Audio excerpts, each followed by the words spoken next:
dielectric constant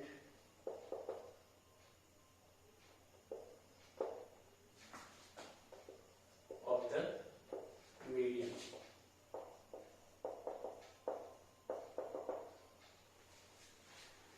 मान लीजिए ये दो बिंदु आवेश है और ये दोनों बिंदु आवेश Q1 और Q2 एक दूसरे से r दूरी पर विद्यमान है। तो इन दोनों बिंदु आवेशों के मध्य बाह्य निर्वात में लगने वाला बल, दो बिंदु आवेशों के मध्य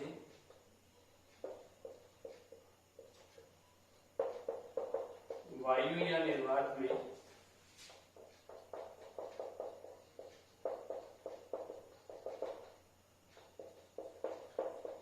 लगने वाला बल। ये लगने वाला बल है बराबर 1/4πε0 into Q1 Q2 upon r²। ये मान लेते हैं इक्वेशन है 1। और परावैद्युत माध्यम में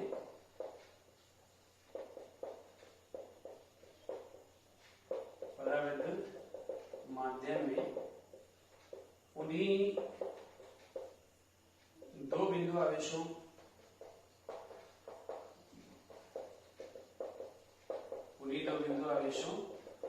के मध्य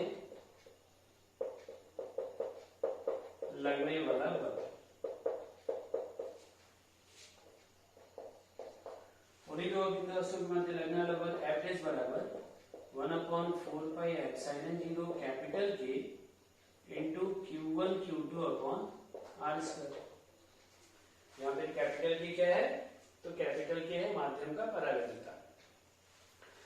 अब इक्वेशन 1 में हम इक्वेशन 2 से डिवाइड कर दें तो समीकरण 1/2, 1 में 2 से भाग दिए तो क्या मिलेगा, तो 1 में 2 से भाग दिए तो मिला अपने को F/F' बराबर की। और यही है परावैद्युतांक की परिभाषा। तो क्या परिभाषा हो गई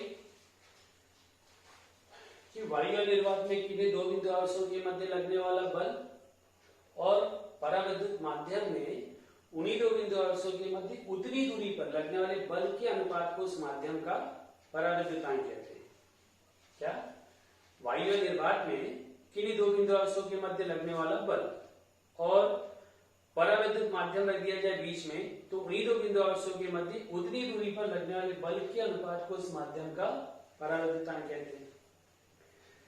या फिर इसकी परिभाषा हम ऐसे भी दे सकते हैं कि चूंकि एप्सिलॉन बराबर होता है ε0 के, यहां पे आपको पहले बताया गया था कि एप्सिलॉन है क्या, माध्यम की निरपेक्ष विद्युतशीलता, और ε0 वायु निर्वात के निरपेक्ष विद्युतशीलता, और कैपिटल के तो उस माध्यम का परावैद्युतांक। तो इस रिलेशन के आधार पर भी लिख सकते हैं कि कैपिटल के बराबर ε/ε0 मतलब किसी माध्यम की निरपेक्ष विद्युतशीलता और वायु निर्वात के निरपेक्ष विद्युतशीलता के अनुपात को उस माध्यम का परावैद्युतांक कहते हैं। क्या किसी माध्यम की निरपेक्ष विद्युतशीलता और वायु निर्वात के निरपेक्ष विद्युतशीलता के अनुपात को उस माध्यम का परावैद्युतांक कहते हैं। और ध्यान रखिए वायु निर्वात के लिए परावैद्युतांक K का मान 1 होता है, बाकी सभी माध्यम के लिए परावैद्युतांक K का मान जो है वो 1 से अधिक होता है। क्या वायु निर्वात के लिए परावैद्युतांक K का मान 1 होता है और बाकी यानी किसी माध्यम के लिए परावैद्युतांक K का मान 1 से अधिक होता है, ग्रेटर देन 1। ये वैल्यू जो 1 से बड़ी होती है। क्यों अधिक होती है, तो जो दो बिंदु आवेश है यदि एक दूसरे से कुछ दूरी पर वायु में तो इनमें लगने वाला बल अधिक होगा, और बीच में यदि हम कोई माध्यम रख देते हैं जैसे लकड़ी रख दिए, अबरख रख दिए या कांच रख दिए तो लगने वाले बल का मान कम हो जाएगा। मतलब इस फॉर्मूले में अंश बड़ा है या हर से, F बड़ा है F डैश से, इसलिए K का मान 1 से अधिक होता है। या इस रिलेशन के आधार पर किसी माध्यम की निरपेक्ष विद्युतशीलता बाह्य निर्वात की तुलना में अधिक होती है, इसलिए कैपिटल K का मान 1 से अधिक होता है। ध्यान रखिए, बाह्य निर्वात के लिए परावैद्युतांक K का मान 1 होता है, बाकी अन्य किसी भी विद्युत होती है परावैद्युत माध्यम के लिए परावैद्युतांक K का मान 1 से अधिक होता है। समझ गए? ठीक। अब इसके आगे हम देखते हैं विद्युत बल रेखाएं।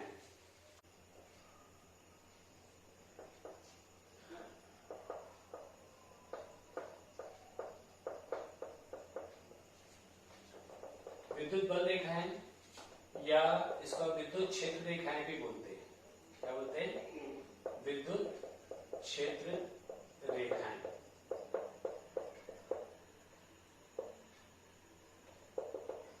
विद्युत बल रेखाएं इलेक्ट्रिक फोर्स लाइंस।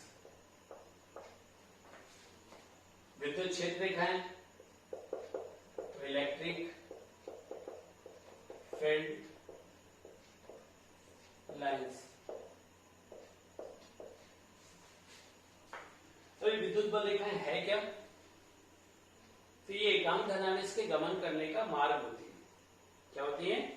एकांक धनावेश के गमन करने का मार्ग। जैसे एग्जांपल के तौर पे मान लीजिए धन Q आवेश है, ये एक बिंदु आवेश है, और यदि हम यहाँ पे एकांक धनावेश को रखें तो वो एकांक धनावेश इसके द्वारा प्रतिकर्षित होगा और प्रतिकर्षित होके इधर चला जाएगा। यहाँ रखेंगे तो प्रतिकर्षित होके इधर चला जाएगा, यहाँ रखेंगे तो इधर चला जाएगा, यहाँ रखेंगे तो इधर चला जाएगा, यहाँ रखेंगे तो इधर चला जाएगा, यहाँ रखेंगे तो इधर चला जाएगा।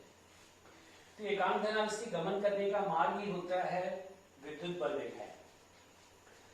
यदि ये ऋण बिंदु आवेश होता और यदि हम एकांक ऋण बिंदु आवेश होता और यदि हम एकांक धनावेश को यहाँ रखें तो एकांक धनावेश इसके द्वारा आकर्षित किया जाएगा।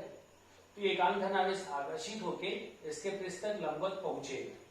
तो एकांक धनावेश आकर्षित होके इधर आ गया, एकांक धनावेश आकर्षित होके इस तरफ आया, एकांक धनावेश चलते हुए अनंत से चलते हुए यहां तक पहुंचा। तो ये सभी एकांक धनावेश के गमन करने का मार्ग है जो कि अनंत से चलते हुए ऋणांशिक वस्तु के पृष्ठ पर लंबवत पहुंचती। यदि यही धनावेश और ऋणावेश का निकाय होता, जैसे धनावेश और ये ऋणावेश, इसका निकाय होता, तो धनावेशित वस्तु के पृष्ठ से लंबवत निकल के ऋणावेशित वस्तु के पृष्ठ पर लंबवत पहुंचती। ये धनावेशित वस्तु के पृष्ठ से लंबवत निकलकर ऋणावेशित वस्तु के पृष्ठ पर लंबवत पहुंचती, जो कि ये एकांक धनावेश के गमन करने का मार्ग है। यदि यही दो धनावेश का निकाय होता, यदि यही दो धनावेश का निकाय होता तो दोनों धनावेश एकांक धनावेश को प्रतिकर्षित करेंगे।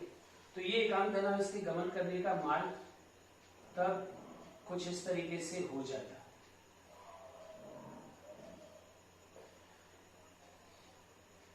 ध्यान रखिए, एकांक धनावेश के गमन करने के मार्ग को हम क्या बोलते हैं? विद्युत बल रेखाएं।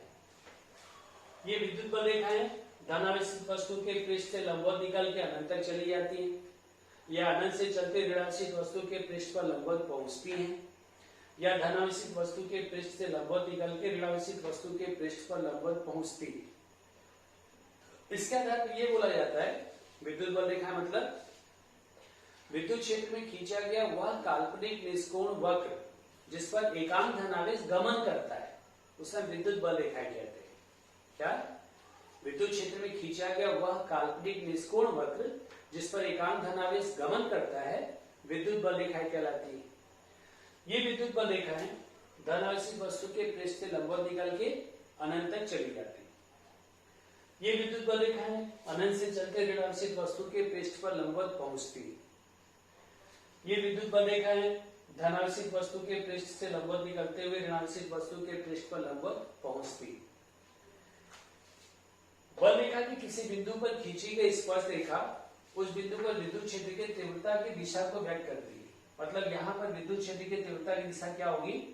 तो खींची गई स्पर्श रेखा की अनुदिश। यहाँ पर यदि ले कि यहाँ पर विद्युत क्षेत्र की तीव्रता की दिशा क्या होगी, तो खींची गई स्पर्श रेखा के अनुदिश।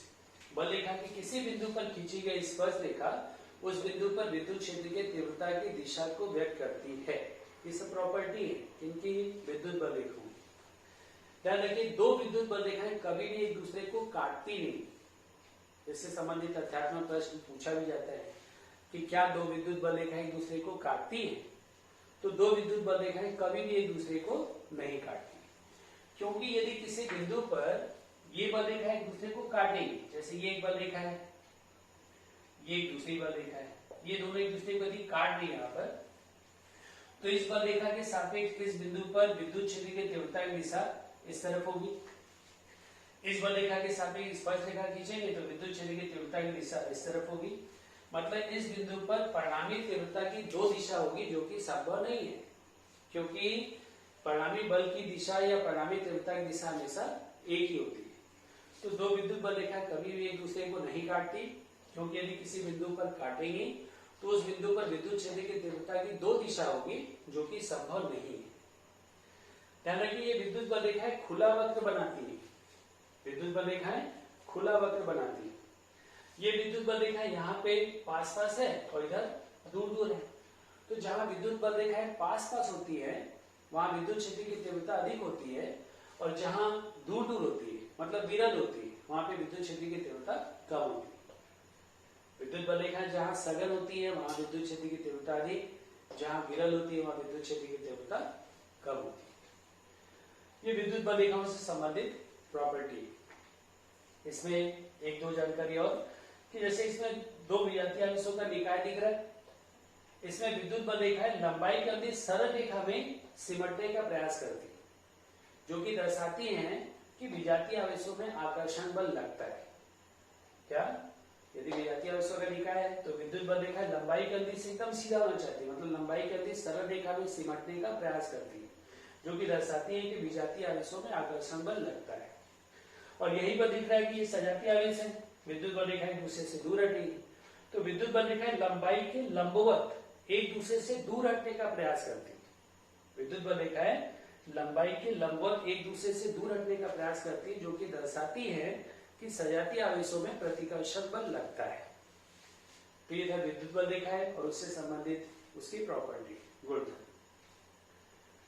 विद्युत बल रेखाओं के आधार पर अपने को पता चलता है कि विद्युत क्षेत्र एक समान होगा कि असमान होगा।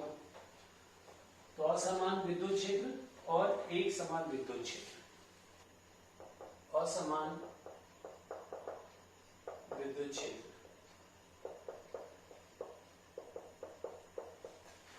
और एक समान विद्युत क्षेत्र।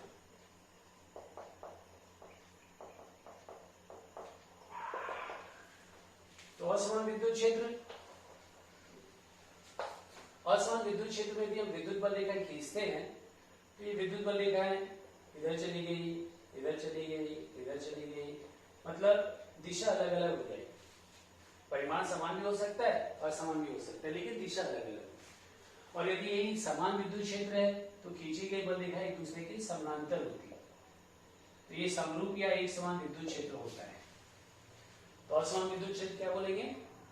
ऐसा विद्युत क्षेत्र जिसके प्रत्येक बिंदु पर विद्युत क्षेत्र की तीव्रता का परिमाण समान हो या अलग अलग हो, लेकिन दिशा अलग अलग होती है, उसे हम कहते हैं असमान विद्युत क्षेत्र। ऐसा विद्युत क्षेत्र जिसके प्रत्येक बिंदु पर विद्युत क्षेत्र की तीव्रता का परिमाण समान भी हो सकता है, अलग अलग भी हो सकता है, लेकिन दिशा अलग अलग ही होती है, तो उसको हम कहते हैं असमान विद्युत क्षेत्र। और एक समान विद्युत क्षेत्र, तो एक समान विद्युत क्षेत्र मतलब ऐसा विद्युत क्षेत्र जिसके प्रत्येक बिंदु पर विद्युत क्षेत्र की तीव्रता का परिमाण समान हो और दिशा एक ही हो, उसको हम कहते हैं एक समान या समरूप विद्युत क्षेत्र। ऐसा विद्युत क्षेत्र जिसके प्रत्येक बिंदु पर विद्युत क्षेत्र की तीव्रता का परिमाण समान हो और दिशा एक ही हो, उसको कहते हैं समरूप विद्युत क्षेत्र। ध्यान रखिए, समरूप विद्युत क्षेत्र में खींची गई बल रेखा एक दूसरे के समानांतर होती है, जबकि असमरूप या असमान विद्युत क्षेत्र में खींची गई बल रेखा एक दूसरे के समानांतर नहीं होती।